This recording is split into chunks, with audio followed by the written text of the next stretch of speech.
آج ہم پاکستان کا ایک تفصیلی جائزہ لے رہے ہیں جو مواد ہمیں ملا ہے اس کی بنیاد پر۔ آبادی کے لحاظ سے دیکھیں تو دنیا کا 5واں بڑا ملک ہے، 24 کروڑ سے زیادہ لوگ، اور یہ بھی کہ دنیا کی دوسری بڑی مسلم آبادی یہی ہے۔ جی بالکل۔ اور یہ صرف آبادی کی بات نہیں ہے نا، اس ملک کی تاریخ بہت پرانی ہے، قدیم تہذیبیں، اور آج ایک ایٹمی طاقت بھی ہے۔ دارالحکومت اسلام آباد ہے، لیکن ہاں، معاشی مرکز تو کراچی ہی ہے۔ سرکاری زبانیں اردو اور انگریزی ہیں، پر دلچسپ بات یہ ہے کہ 67 سے زیادہ زبانیں بولی جاتی ہیں۔ یہ اس کے کلچر کی گہرائی دکھاتا ہے، اور ملک کا نصب العین بھی یہی ہے: ایمان، اتحاد، تنظیم۔ تو چلیے ذرا دیکھتے ہیں کہ یہ ملک کیسے بنا اور آج کہاں کھڑا ہے۔ آپ نے قدیم تہذیبوں کی بات کی، مہر گڑھ، وادی سندھ، یہ نام تو بہت سنے۔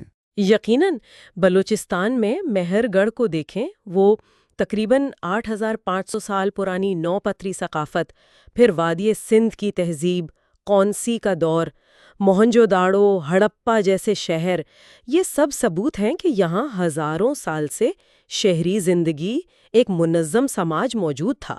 اور اسی بنیاد پر تو پھر مختلف سلطنتیں آئیں: خخامنشی، موریہ، کشن، گپتا، پھر مسلم ادوار شروع ہوئے، اموی خلافت سے لے کر غزنوی، دہلی سلطنت، اور پھر مغلیہ دور نے خاص طور پر وہ فارسی زبان اور ثقافت پر گہرا اثر چھوڑا۔ اور پھر آیا برطانوی راج کا دور، جس کا خاتمہ 1947 میں ہوا۔ تقسیم اور پاکستان کا بننا، وہ تو ایک بہت ہنگامہ خیز وقت تھا۔ بلا شبہ تحریک پاکستان چلی، مقصد تھا مسلمانوں کے لیے الگ وطن، لیکن آزادی کے ساتھ وہ جو ہجرت ہوئی، جو خون ریزی ہوئی، وہ بہت بڑی تھی۔ شروع میں تو پاکستان ایک ڈومینین تھا، برطانوی کامن ویلتھ کا حصہ، پھر 1956 میں اپنا آئین بنا اور اسلامی جمہوریہ قرار پایا۔ لیکن سیاسی طور پر ملک میں اتار چڑھاؤ بہت رہا ہے۔ 1971 میں مشرقی پاکستان الگ ہو گیا، وہ ایک بڑا واقعہ تھا۔ جی بالکل، وہ 9 ماہ کی خانہ جنگی، پھر بنگلہ دیش کا بننا، یہ پاکستان کی تاریخ کا ایک اہم موڑ تھا۔ اس کے بعد سے آپ دیکھیں تو کبھی سویلین حکومت، کبھی فوجی حکومت، کبھی جمہوریت، کبھی آمریت، اور نظریاتی طور پر بھی کبھی زیادہ سیکولر، کبھی زیادہ اسلامک جھکاؤ رہا۔ اور ان سب کے ساتھ ساتھ وہ چیلنجز تو ہیں ہی جن کا ذکر مواد میں بھی ہے: غربت، تعلیم کی کمی، کرپشن، دہشت گردی۔ اچھا، اب اگر حکومت کے موجودہ نظام کو دیکھیں تو یہ ایک وفاقی پارلیمانی جمہوریہ ہے۔ اس کا کیا مطلب ہے عملی طور پر؟ اس کا مطلب یہ ہے کہ اختیارات مرکز اور صوبوں میں تقسیم ہے۔ 4 صوبے ہیں: پنجاب، سندھ، خیبر پختونخوا، بلوچستان، اور 3 علاقے ہیں: اسلام آباد کیپٹل ٹیریٹری، گلگت بلتستان، اور آزاد کشمیر۔ پارلیمان کے 2 ایوان ہیں: سینٹ اور قومی اسمبلی۔ اصل اختیارات حکومت کے سربراہ یعنی وزیر اعظم کے پاس ہوتے ہیں۔ صدر کا عہدہ زیادہ تر رسمی ہے، اور 1973 کا آئین ملک کا بنیادی قانون ہے، حالانکہ وہ بیچ میں معطل بھی ہوتا رہا ہے۔ اسی آئین میں اسلام کو ریاستی مذہب قرار دیا گیا ہے۔ اسلام کے ریاستی مذہب ہونے کا کیا اثر ہے؟ مطلب روزمرہ قانون سازی پر، اداروں پر؟ آئین یہ کہتا ہے کہ کوئی بھی قانون قرآن اور سنت کے خلاف نہیں بنایا جائے گا۔ اس کے لیے ادارے بھی ہیں، جیسے وفاقی شریعت کورٹ ہے، اسلامی نظریاتی کونسل ہے۔ جنرل ضیاء الحق کے دور میں اسلامی قوانین کے نفاذ پر بہت زور دیا گیا تھا، اور وہ جو پیو کے سروے ہیں وہ بھی یہی بتاتا ہے کہ زیادہ تر پاکستانی چاہتے ہیں کہ شریعت ملکی قانون کا حصہ ہو۔ تو یہ ایک اہم سماجی اور قانونی پہلو ہے۔ صحیح۔ اب ذرا معیشت اور معاشرے کی بات کرتے ہیں۔ ذرائع بتا رہے ہیں کہ معیشت زراعت سے ہٹ کر سروسز کی طرف جا رہی ہے۔ جی، یہ ایک بڑی تبدیلی ہے۔